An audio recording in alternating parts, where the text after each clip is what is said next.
Okay, so I just want to talk you through the key things that I think it's important for you to be aware of as parents and carers in relation to um, uh, the options for students once they finish sixth form.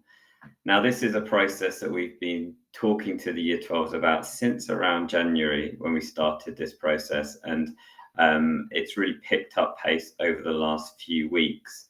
And we have done an awful lot of work with students over the last few weeks in helping and supporting them with what the next steps are.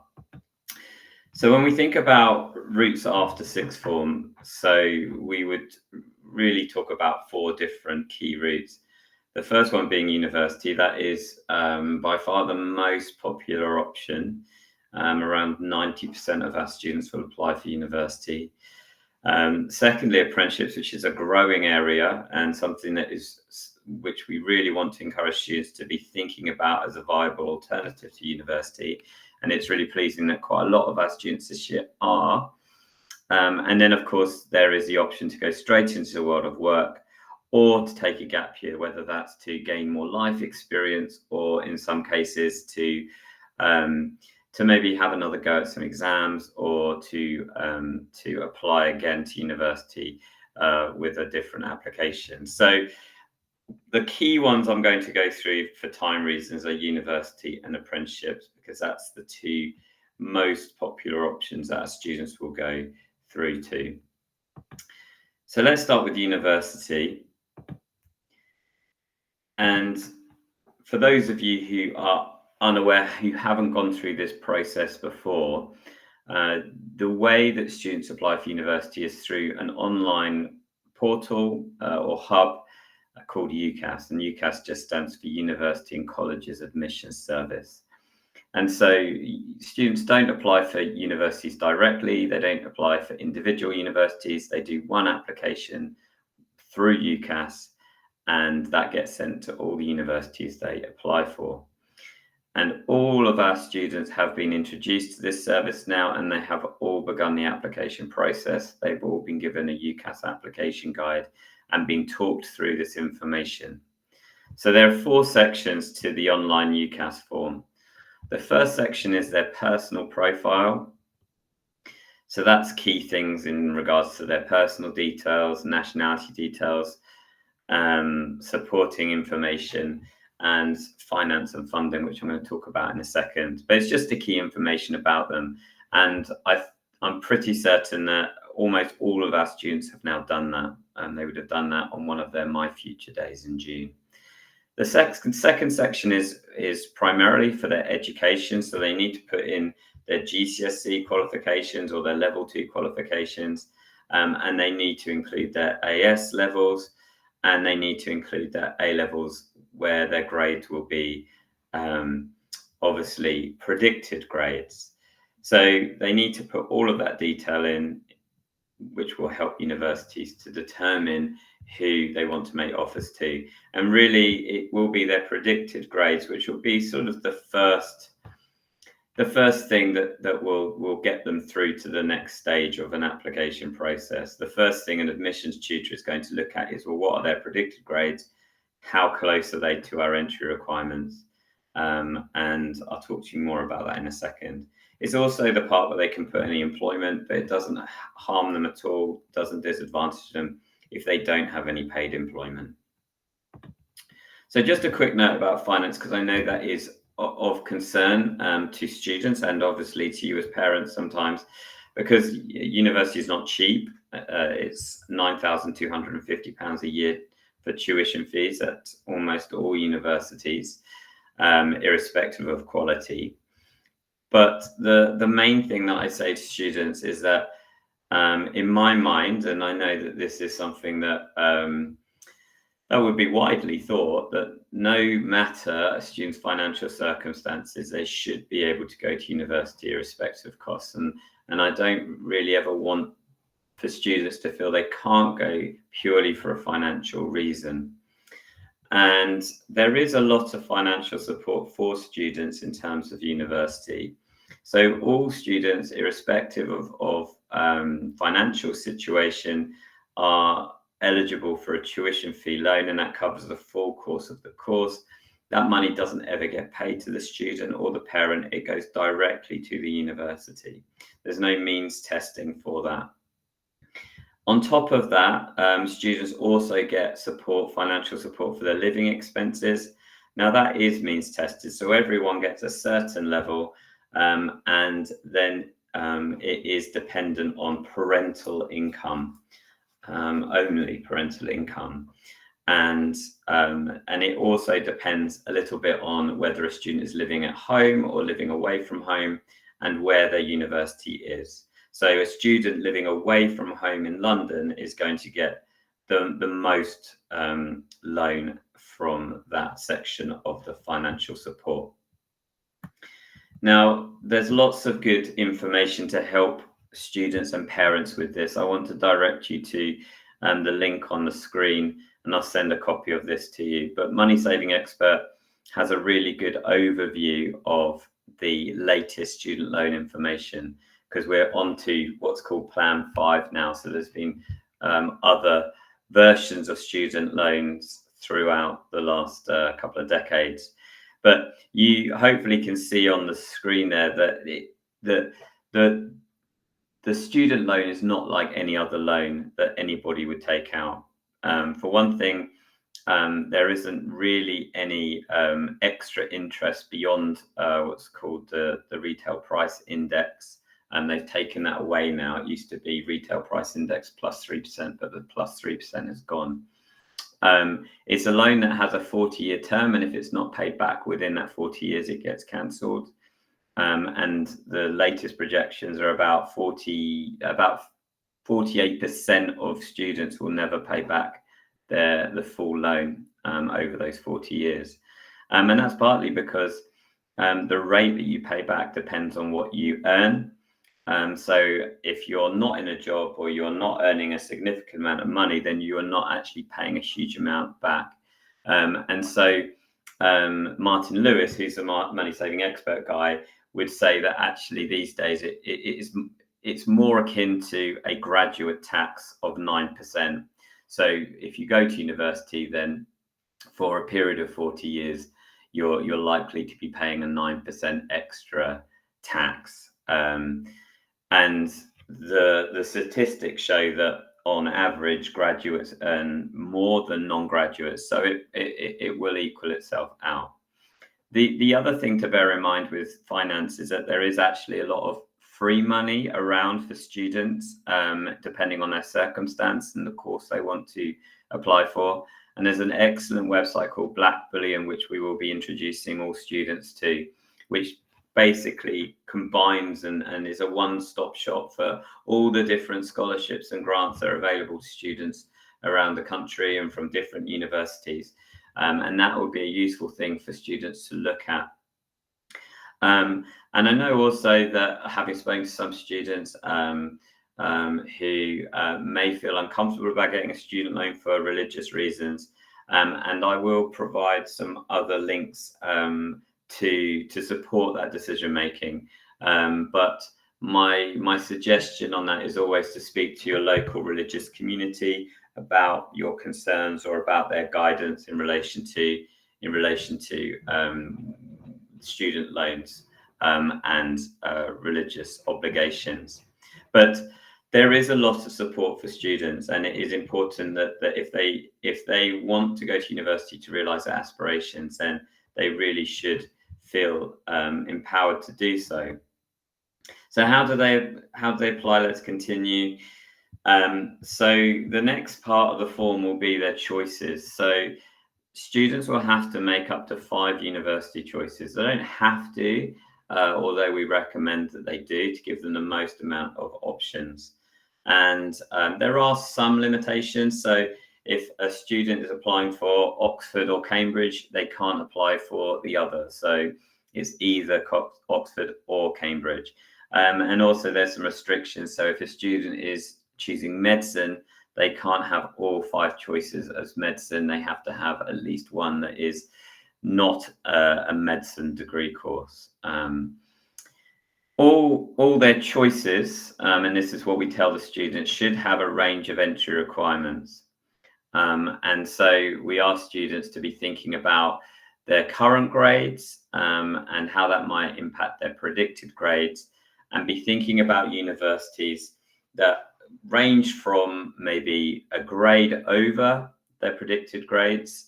So if they're predicted BBB, maybe ABB, or at a push AAB. And then they should also have other choices which are lower. So again, if their predicted grades are BBB, then BCC, something like that. So they have a range, and that gives them the most amount of opportunity to get offers, which I'll talk about in a second, but also gives them the ability to have an insurance choice, again, which I'll talk about in a minute. The reality is, although we want our students to be really aspirational, if a student has got predicted grades of BBB and applying for a course at King's College London, which might be A star, A star A, they will not get a look in. Those universities are super competitive, and they won't get through the door simply on those predicted grades. So it is important that they are aspirational, but also realistic, that there's only so far they'll be able to push in terms of the offers, the applications they can make with the grades that they have. All 5 choices should be for the same or very similar subjects, and that's because they only get to write one personal statement, which I'll get to next. Most universities will be asking for grades. Others might also accept UCAS tariff points. So rather than saying they want a BBB, they might say we want 120 UCAS points. And that just gives students a little bit of flexibility in terms of, well, they might do really well in some, they might get an A in one and a C in another, and it all equals out at 120 points. So it's worth looking at that. And when students are looking at universities, see how flexible they are with how you get to that number. The other things I'd just say in terms of choices quickly, in terms of, well, firstly, how do you choose the right university? We really encourage students to attend open days, and it's been really good to see a lot of students out over the last few weeks looking at universities. And that's really the best way that a student will get a feel for the university and what it's got to offer. Obviously, there are certain universities that have a certain reputation. So Russell Group, you may well have heard of, they're the top 25 research based universities, and they have very good reputations and are very competitive because of those reputations. However, it is important that you understand that there are other very good universities that are not part of the Russell Group. That group is a self-selecting group. It is not an objective measure. And so we encourage students to look at league tables published by newspapers like The Guardian and The Times, and they rank universities and also rank different courses at different universities. So it well may be that a student's chosen course is actually rated higher at a non-Russell Group university than a Russell Group university. It just depends on the course. And most famously, the top university in the country for the last 3 years at least is not in the Russell Group, and that's St Andrews in Scotland. So there is lots of other very, very good universities, and that's why it's important not just to use that measure or get too preoccupied by that label.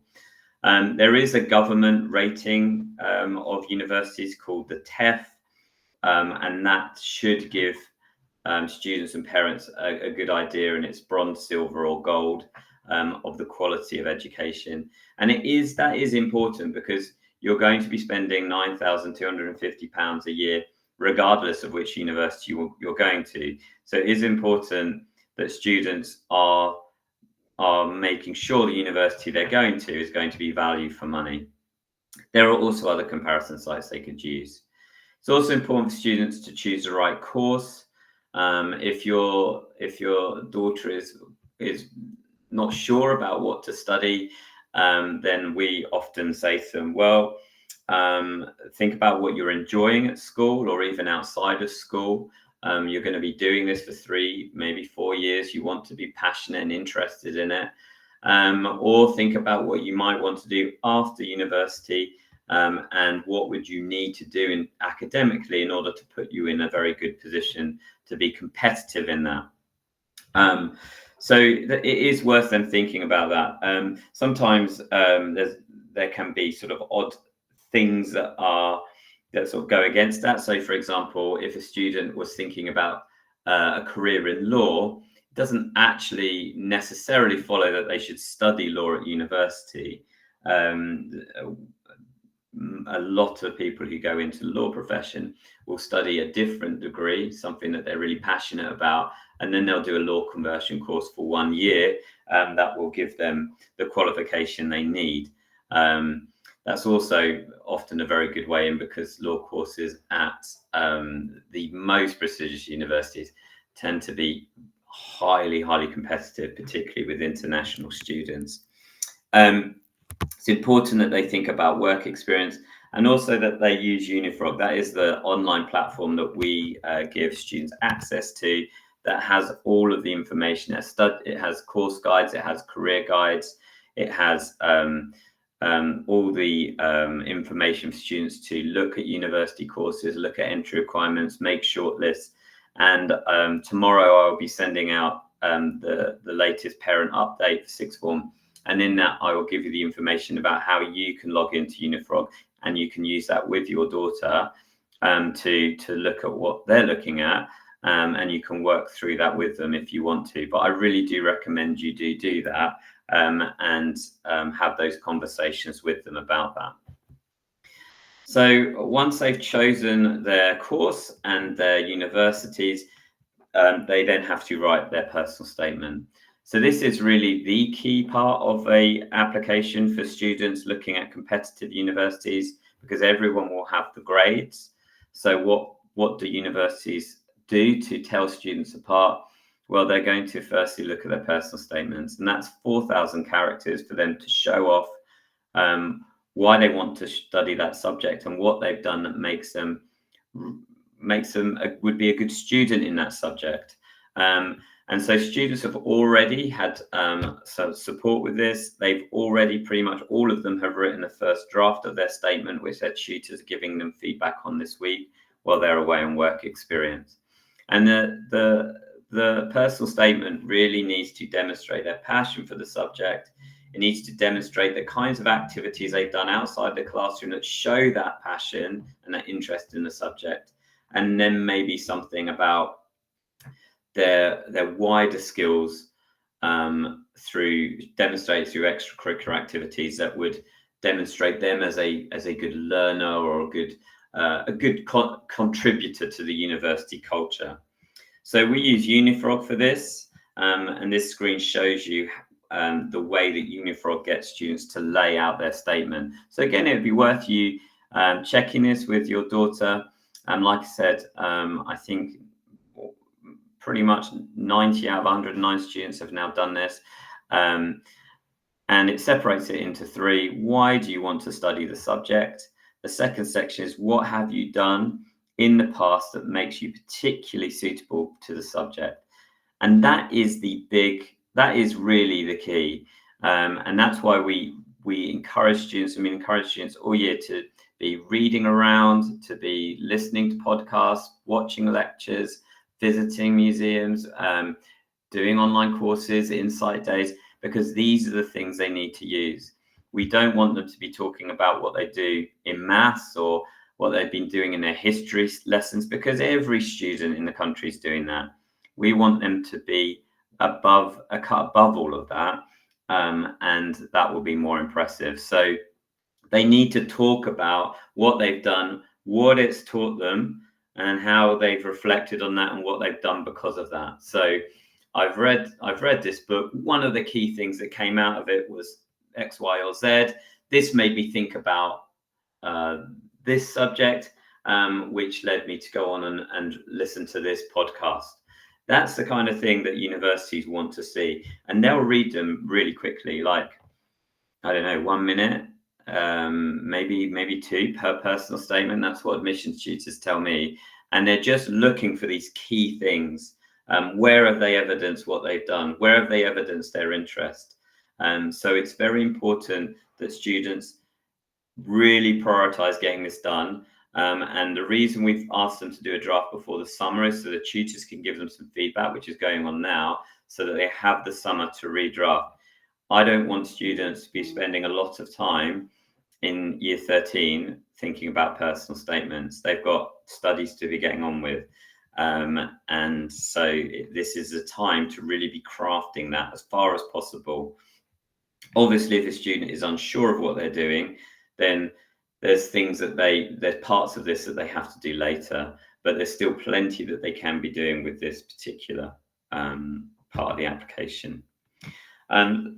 Some bits and pieces on Oxbridge and medicine. If your daughter is thinking about Oxford, Cambridge, or medicine, dentistry, veterinary, these applications go in earlier, and I'll go through the timelines in a minute. They've had a lot of support for this already. They've had sessions with different organizations and representatives throughout the year, and I feel happy that they have got all the information they need. But it is important that they particularly are focused on getting this done early, and they will certainly have what we call pre-application assessments. Particularly medicine students, all of them will, but a lot of Oxbridge students will as well. And they all have that information, and they will need to be using summer to use the resources they've been given either by us or by the colleges to practice those assessments. The most common pre-admission tests are for medicine. So if your daughter's thinking about medicine, they will have to do the UCAT. They have all been, the school have paid for all of those students to go through a UCAT online course with a live day as well. And they'll need to apply for that by the 16th of September. In fact, the earlier they can do that test, the better, because once they get their score, then they know exactly which medical schools they should be applying for and which ones they should not be applying for based on their score.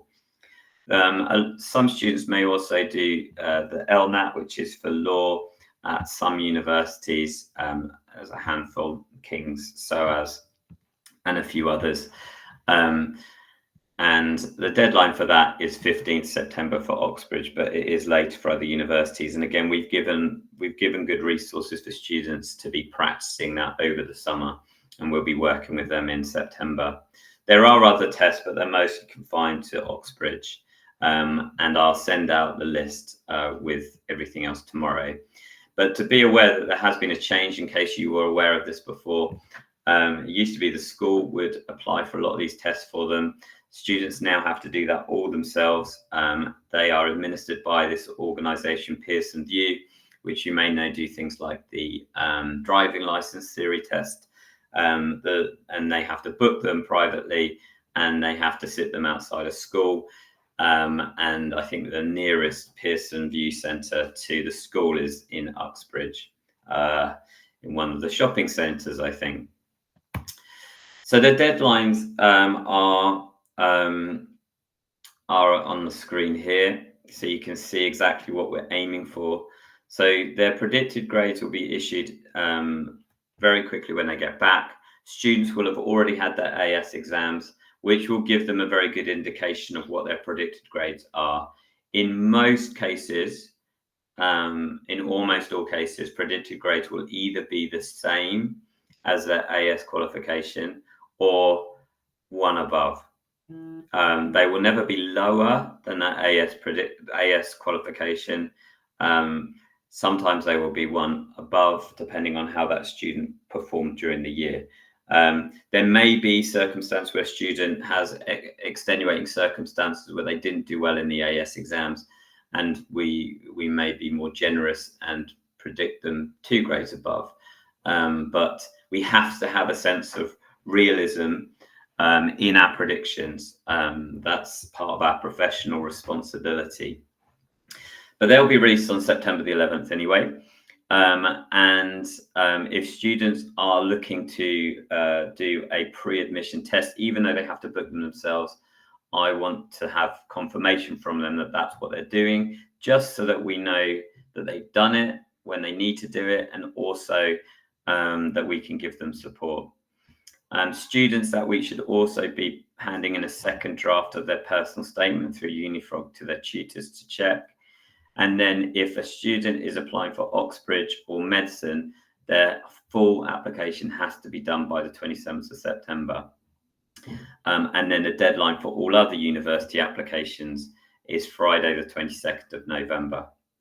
Now, the UCAS deadline for Oxbridge is the 15th of October, and the UCAS deadline for all other university applications is actually not until towards the end of January.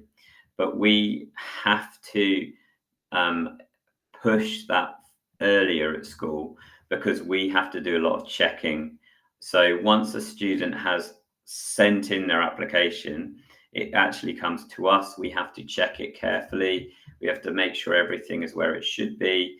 Often that means sending it back to the student to correct errors. And then we have to add the reference, which their tutor will write. And either myself or Miss Tucker, who will be the sixth form academic lead, will review all of that. And it's only when we're happy with it that it will be sent. So that is a lengthy process, and that's why we want students to get those applications in early. We also want them to get them in early and not to push it beyond Christmas, because students have got to really be focusing on their exams. And I don't want the distraction of students still playing around with their UCAS applications after Christmas. They've got exams, etc. It also means that they start to get offers really quickly because we're ahead of the curve. Universities will not have it's not the busiest time for university applications, and so lots of universities are able to process them quickly and get offers out quickly. When a student applies, once we've sent it, they're then waiting for the university to respond to them through UCAS. And almost always it's going to be a conditional offer where a university will say, yes, you have a place as long as you meet the entry requirements. On a very small number of occasions, it might be an unconditional offer where they just say you've got the place regardless of your grades. That is very rare these days. And students should think very carefully about accepting those offers, because they're often from universities who will almost certainly not have all their places filled, and so they are offering unconditionals in order to try and secure their finances for the year ahead. That might not be in the best interest of the student. Sometimes it might be. But students could hear the next day. Some universities, if they're just looking at their entry requirements and comparing that with predicted grades, they will certainly get back to them very quickly. More competitive universities might wait until they get a bunch of applications to compare. London universities, King's, UCL, LSE, they will wait. They will wait until they've got all the applications in at the end of January, and then they will start processing. So they were very late this year in letting students know. But it's just a waiting game, really. If some students will have interviews, not many at all these days. Teaching will, nursing will, medicine obviously will, but architecture, art-based courses will have a portfolio, but most won't these days. But if they do, then they should speak to their tutor, and we will organise for them to have a mock interview in school. They will have all their offers hopefully by May, and then they have till early June to reply. And by replying, that means they can only choose 2 universities. One is their firm, which is where they will go if they get the grades. That's their preferred choice. And they get the option to put an insurance university, which should be a university that has a lower entry requirement, because that means that if they don't get the grades for their firm choice, they have a backup. They have a university they can go to. All other universities should be declined. If a student doesn't get any offers, and really that should never happen, if they are paying attention to the advice we're giving them about applying to a range of different colleges and being realistic about their predicted grades against entry requirements. But it can happen, particularly for medicine students, because that is so competitive. They then, it's not all over for that student. They then enter into a different process called UCAS Extra, and we guide students through that. But basically, it means that they then apply for a university, one university at a time, until they get an offer. But it does work slightly differently. But that I think we had one student in that situation this year, maybe two. So it is a very real minority. So that's universities. I'm aware that's a quick run through, and I will make sure I've got some time to answer any questions if you do have them. But I do want to talk to you about apprenticeships briefly as well, because they are a really growing area and something that we really want students to consider, because in some cases they are better and actually more competitive than university places. So there are 4 levels of apprenticeships. Oh, I've gone the wrong way. Sorry, let me try and go back here. Depending on where a student's education is at. Now, for A-level students or level 3 students, that's BTECs as well, they coming out of sixth form, they should be applying for higher apprenticeships or degree apprenticeships. So higher apprenticeships are sort of the standard apprenticeship, where a student is basically employed almost full time, and they might do a day a week at college or something like that in order to gain some kind of formal qualification. The really growing area is degree apprenticeships, and these are really the best of both worlds. A student is going to university doing a full degree course, they're also employed. And the best thing about a degree apprenticeship is there's no tuition fees. And likely no maintenance fee loan. You know, they won't need a loan for living expenses because they're getting a salary. They're getting a salary.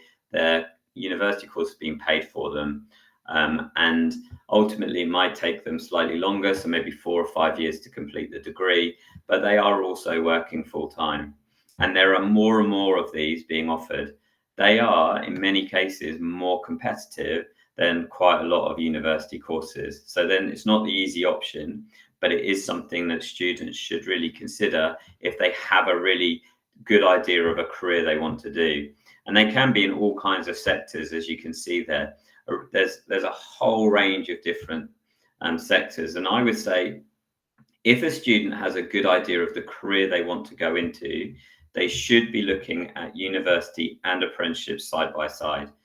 I would encourage all students to apply for university simply because it's just it can work as a backup. It should be fairly straightforward for our students to get a university offer, and that just means they've got that in the bag if they need it. But there will be some students who will be better to be looking at an apprenticeship route, either a higher or a degree apprenticeship, and they can do these things at the same time. So it is a real area for students to be considering. How do students find apprenticeships? Well, they don't use UCAS. Apprenticeships are like jobs, and they have to look for them like anybody would look for a job. There are specific places to go, though, which makes it easier for students to find. Firstly, the government have an apprenticeship website, and we direct all students there. And that has all the key information, and they list apprenticeships.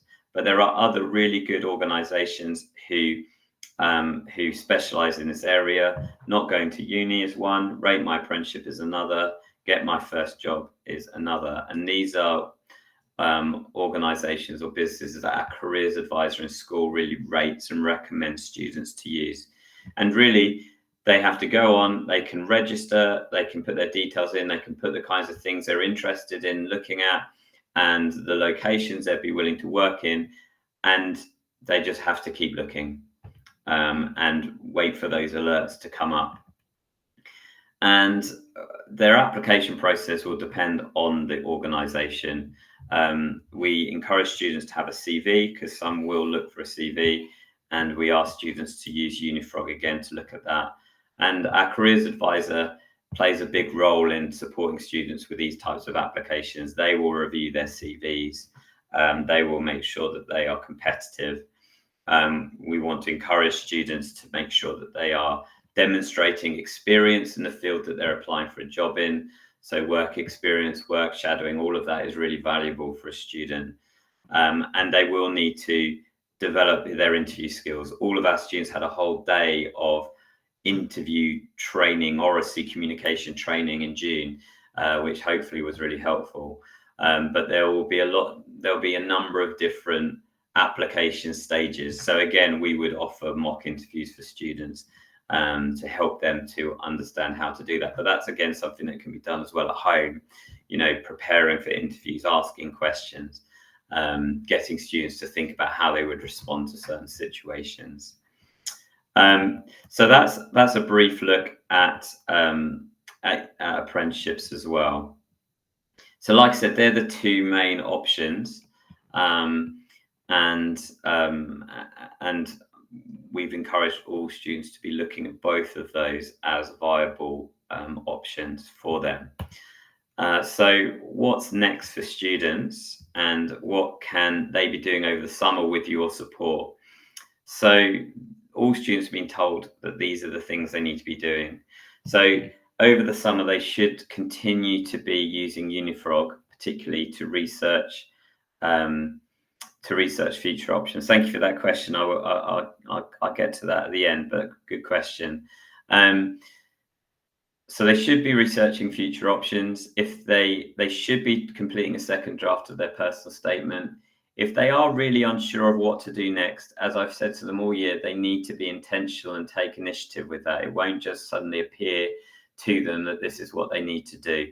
So I've suggested to them 2 good online courses they can do that will really help them to consider what it is they might want to do next.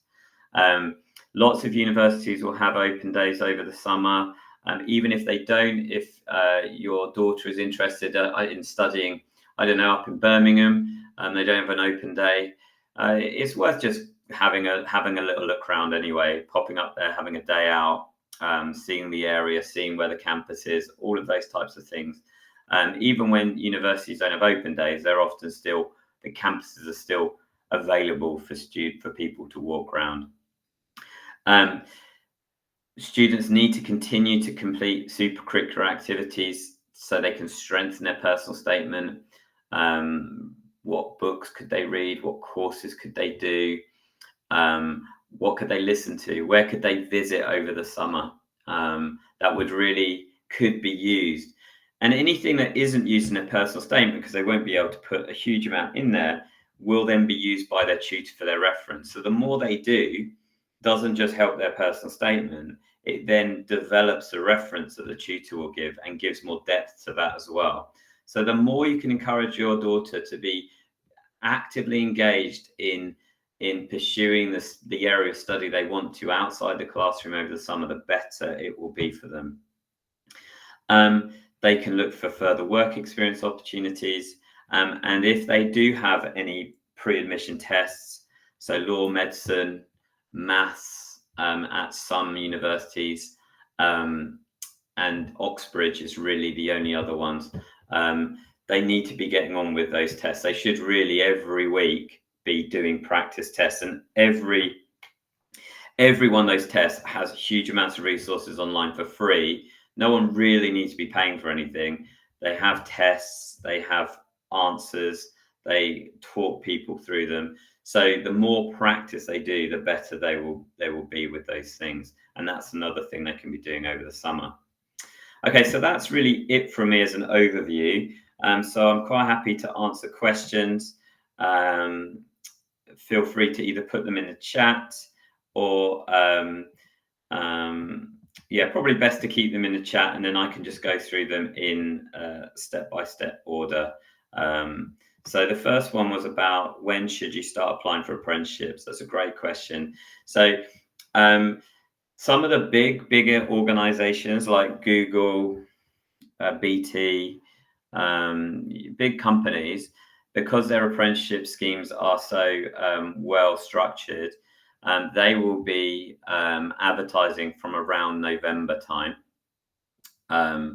and students should be looking from that time onwards. The reality is that most apprenticeships will not be advertised until sort of February, March time onwards, because of smaller organizations, they're maybe not making those decisions in quite the same way.